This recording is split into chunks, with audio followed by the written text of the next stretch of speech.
لكن نبدأ بالخبر الأهم، وهو شهادة اللواء عصام أحمد علي القوسي مأمور سجن وادي النطرون في قضية تهريب سجناء أو المسجونين السياسيين والجنائيين من سجن وادي النطرون في أحداث الثورة يوم 28 يناير 2011.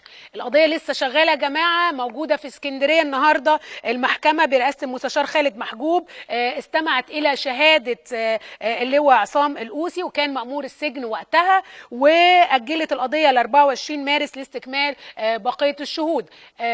ملخص القضية هنسمع جزء من الشهادة اللي زملائنا الحقيقة بنقدم لهم الشكر، زملائنا سعد حسين ومصطفى فهمي قدروا ان هم يسجلوا لنا جزء من هذه الشهادة. لكن أيضا المفاجأة كانت انه كل ملفات المسجونين في سجن وادي النطرون قد تم حرقها بالكامل واختفت.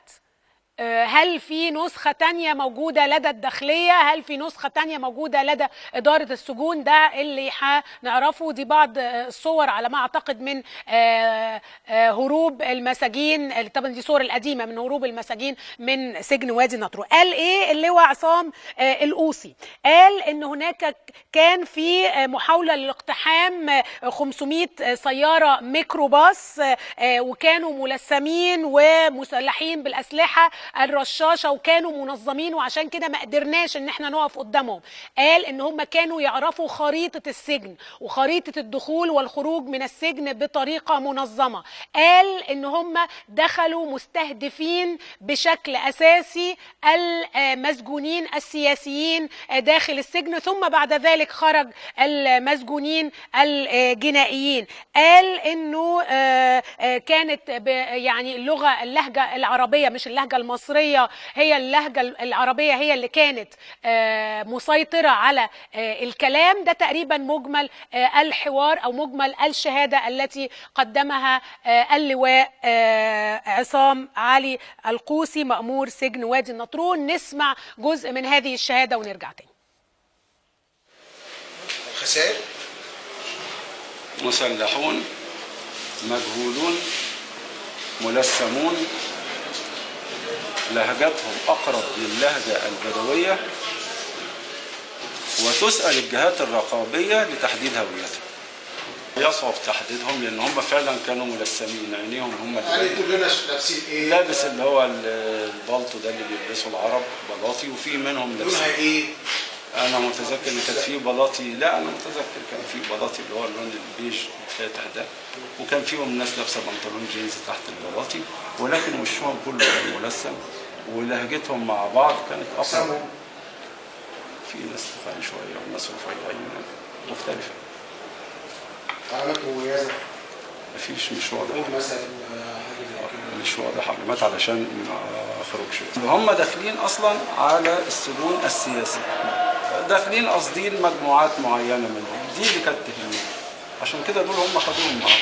اما المسجون الجنائي مش هياخد معاه في العربيه 5000 واحد. الملفات اللي كانت عندنا حرقت، ولكن الخزائن اتسرقت، المباني اتحرقت، الخزن اتسرقت واتحرقت، والمباني اتحرقت بالكامل وبما فيها ملفات المسجونين، واكبر خساره المساجين اللي هربوا. خدوا اسلحه؟ لا، ما انا بقول لحضرتك داخل السجون مفيش تسليح، مفيش تسليح. فضل في كل سجن حوالي 400 مسجون. دول يعني انتظروا، ما هربوش لان كان افراجهم بقيله ايام، فطبعا كان يقعد ويطلع من غير ما يهرب احسن. لو كانت التعليمات دي صدرت كانت قطاع السجون هيبلغني انا اول واحد، يا عصام القوسي من فضلك افتح السجن بتاعتك عشان تهرب الناس. الكلام ده طبعا ما حصلش ومالوش اي اساس من الصحه. وانا لم تصدر لي تعليمات بفتح السجون.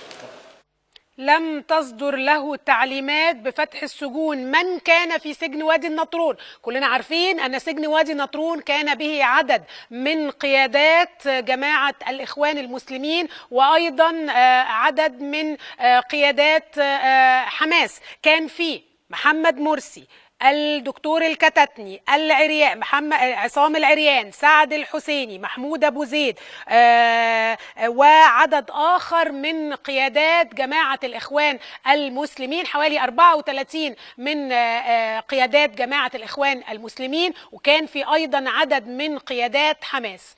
فاكرين لما خرج الدكتور محمد مرسي وكان وقتها السجين محمد مرسي من سجن وادي النطرون، وقتها 28 يناير كانت كل تليفوناتنا مقطوعة، كانت الشبكات كلها مقطوعة، لكن محمد مرسي استطاع أن يتصل بتلفزيون الجزيرة ويكون على الهواء مباشرة عن طريق إيه؟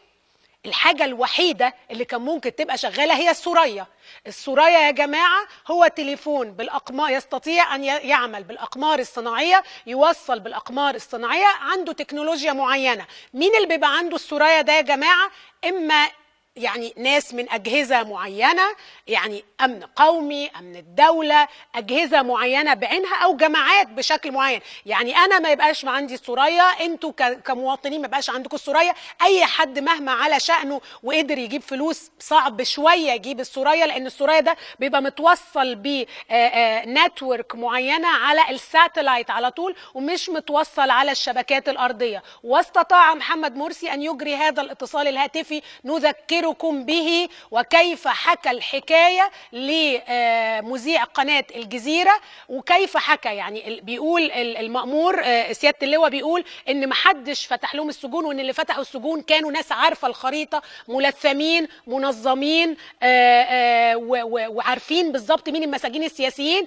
محمد مرسي حكى حكاية تانية خالص، أن الأهالي هم الذين فتحوا السجون. نسمع ماذا قال محمد مرسي وقتها لقناة الجزيرة.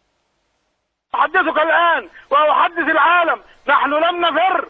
إذا كان هناك في مصر مسؤول يريد أن يتصل بنا، نحن موجودون، أنا موجود، التليفون موجود، قولوا لنا على هذا المسؤول. لا نفر أبدا، نحن بخير ولا نفر.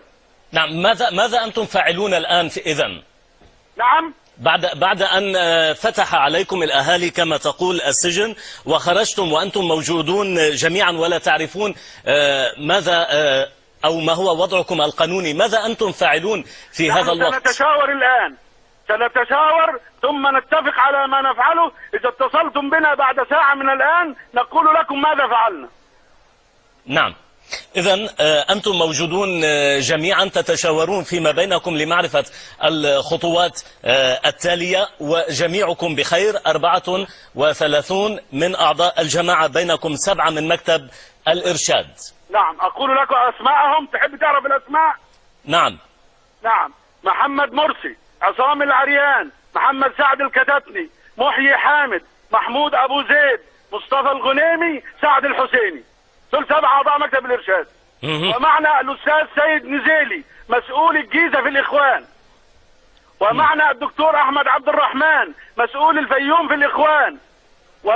ومعنا الأستاذ ماجد الزمر وهو من شمال القاهرة.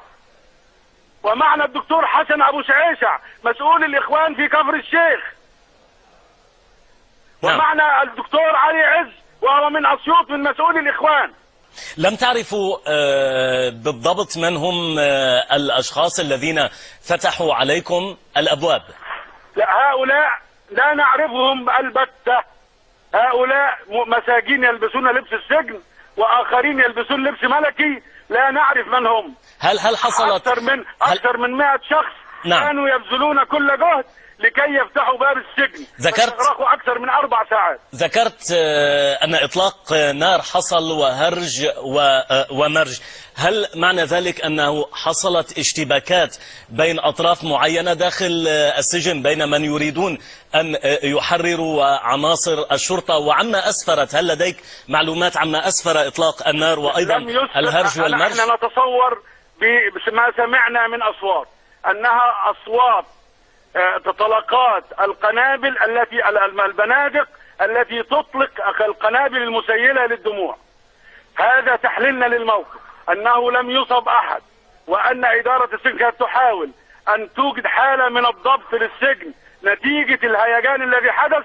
احنا لا نعرف تفاصيل السجن وكم عدد نزلائه وما نوعيتهم، نحن لا نعرف هذا. ولما خرجنا في تمام 12 اليوم لم نجد أحد من هؤلاء، الساحة فارغة، لا يوجد غير المجموعة التي تحاول منذ الصباح كسر الباب علينا، وقد أفلحت وكسرت الباب. فنحن الآن خارج السجن ولا يوجد أحد إلا نحن وهذه المجموعة التي فتحت الباب تحاول الآن أن تغادر المكان، ونحن نتشاور كيف سنغادر المكان. ولم تشاهدوا لا قتلى ولا جرحى ولا أي شيء لا، من هذا لم نشاهد، القبيل؟ لا يوجد لا قتلى، لم نشاهد قتلى ولا جرحى ولا أنات، لم نشاهد هذا. دي كانت المكالمة يوم 28 يناير. دكتور مرسي قال للمذيع كلمني كمان ساعة أكون يعني أقول لك هنعمل إيه. بعد سنة ونص أصبح رئيسا للجمهورية.